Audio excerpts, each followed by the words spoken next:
খাবো মা? হরলিক্স খাবে বাবা? হরলিক্স খাবো?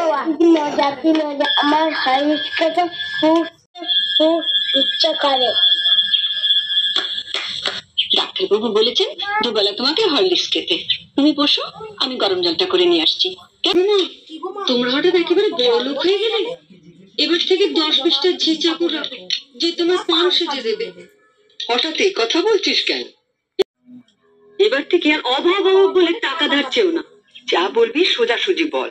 লোকে দেখলি কি, রোজই তো শুনি বড় অভাব, টাকা নেই, সংসার চলছে না। এদিকে তো ঘরে ঘরে হরলিক্স খাওয়া হচ্ছে। মা একটু হরলিক্স দাও না, খেতে খেতে খাবো। দিচ্ছি বাবা।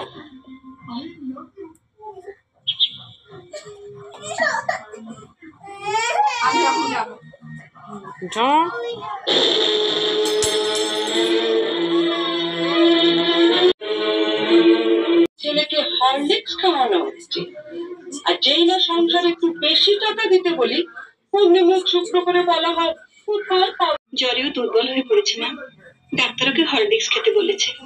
তাই ওর বাবা ধার করে।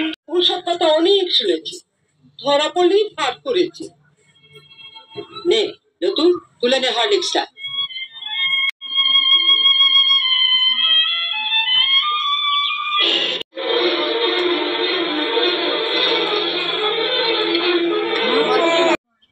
আমি আগেও বলেছি, আবারও বলছি, যার স্বামী যেমন রোজগার করবে তার ঘরে তেমনি খাওয়া দাওয়া হবে।